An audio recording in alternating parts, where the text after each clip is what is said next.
your movie review weekly here with Hunt Palmer of the LSU Sports Radio Network. Hunt, will get your thoughts on high school basketball players going straight from high school to the G League after we get your movie review of The Fight Club. Lay it on us. How was it? All right, so I watched it last night. We talked about how I didn't know anything about the movie, and so I'll kind of lay it out chronologically. It starts, and like an hour and a half into this 2-hour and 20-minute movie, I'm going, okay, so I've got two guys who live in the most disgusting house in the world, have completely checked out on life. They get into fist fights multiple times a week, show up to quote-unquote work all beaten and bloodied for no money, and have essentially just checked out of the world. And I thought it was absolutely awful for an hour and a half. And I found myself, like, sitting on the couch, significantly dozing off. Like, I was fighting to stay awake. And if I wasn't going to have to come on live radio and give a quote-unquote book report about this movie, there is no chance I'm making it through this movie awake. Or I would have just changed the channel at some point. Then they hit you with the plot twist of the last 25 minutes of the movie, which was gripping, was very interesting and very well done. Then they hit at the very, and I didn't see it coming at all. Then, obviously, you see the very end where he shoots himself. And here's where we get to where I have to be very honest. I watched The Big Lebowski all the way through, understood what was going on, thought it was absolutely terrible. I watched Dazed and Confused all the way through and thought, that's okay, fine, whatever. I watched through the end of this movie last night at Fight Club, and I go, okay, that's pretty well done. However, I'm not smart enough or appreciative of the art to really understand what just happened here. So I had to go on the internet and look it up. And there's no chance I'm going to be able to figure out that now it's just the narrator who's been killed, and now there's a person that we've never even met who showed up to get the girl at the end with half a face. So that was a little bit more than my pathetic sports-driven brain can handle. But I will say that it is a very good movie, and if you like movies, you'll love it. I'm just not all that bright, and so I had to really dive in after and figure out what the heck had just happened. Wait, so the internet is, because I don't think I ever got that either. I always thought that him shooting himself was him needing kind of a physical process by which to get rid of Tyler Durden. The internet's saying that that's like a completely new Edward Norton in there that we're looking at? Yeah, if you listen to the voice, it's not. It doesn't sound like Edward Norton. Edward Norton is the narrator. Tyler Durden is the badass, and then this is like some new guy who's cured his insomnia. There's also stuff that says because he has insomnia, so when he's supposed to be asleep, he's Tyler, and then he sleeps and he's Edward. And I can't. It's just a little more than I can handle. But the twist was sick though, right? And I'm shocked that that never got spoiled for you in your entire life. I mean, no one is going to talk to me about the movie Fight Club, T-Bob. It's just not going to happen.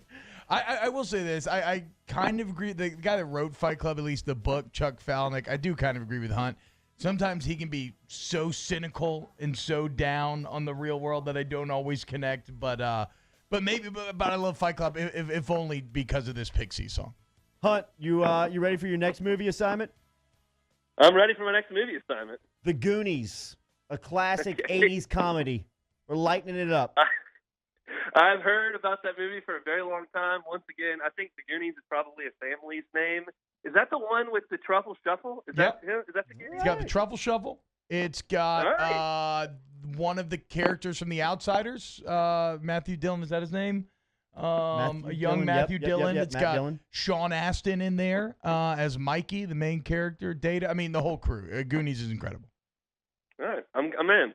All right, next Friday, your assignment. All right, Hunt, we're going to talk to Will Wade in 20 minutes. He reeled in a top 5 recruiting class, 2 of them transfers, Josh LeBlanc from Georgetown, Sharif O'Neal from UCLA, who we had here yesterday.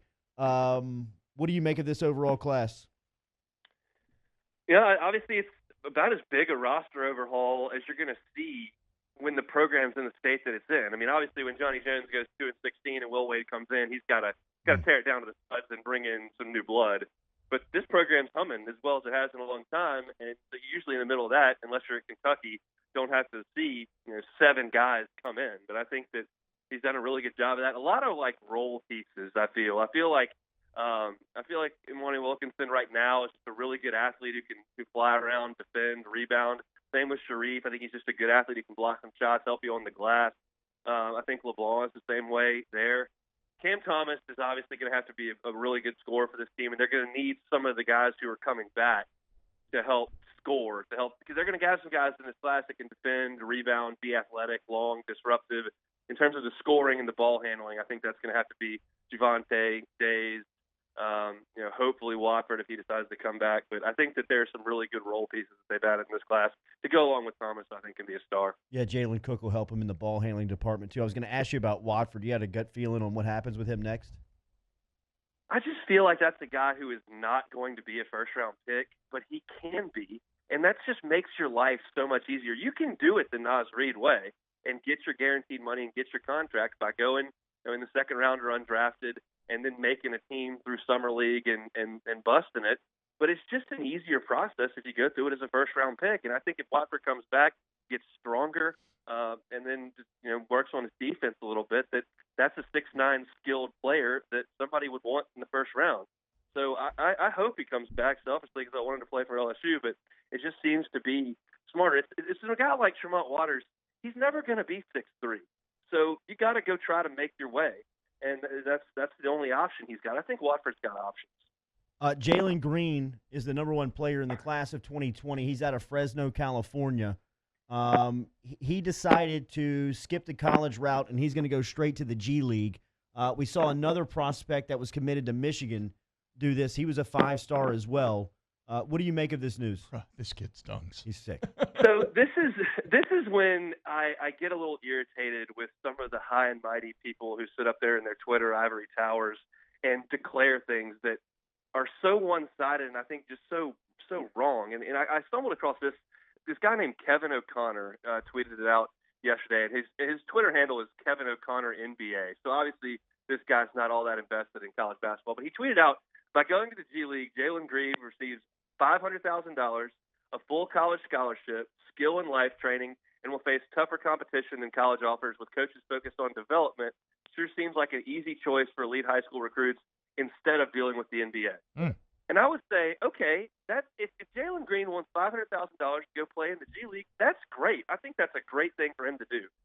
But to sit here and suggest that the only thing that matters is money and development, and that the experience of playing college sports and playing for Kentucky or playing for Duke and getting into the NCAA tournament is just completely worthless and no one should even give it a second thought is crazy to me. Yeah. I would have given anything to play college sports at LSU. I mean, and like I said, if that's not what you want to do, that's fine. But, y'all are both big basketball guys.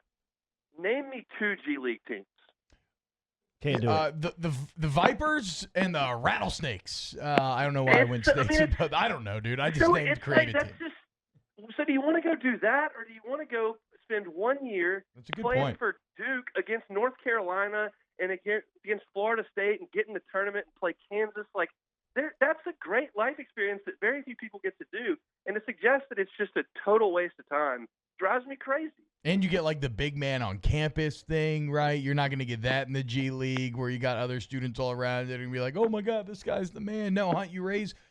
Also, think about the Michael Jordan sound that we played earlier, right? What did he reference as kind of his launching point? Freshman year, knocking down the game winner in the Natty. Yeah, so solid defense there of the college basketball round, Hunt Palmer.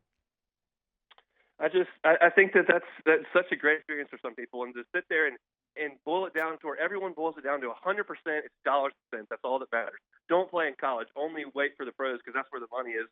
Yeah, I realize that's a huge deal, and it should absolutely be considered. And if you decide that's the best for you, go ahead and get it. But to just totally dismiss college athletics and that experience is crazy to me. The Goonies have a breakdown for us a week from today. I'll be on it, boys. Hunt Palmer. Take it easy, Hunt.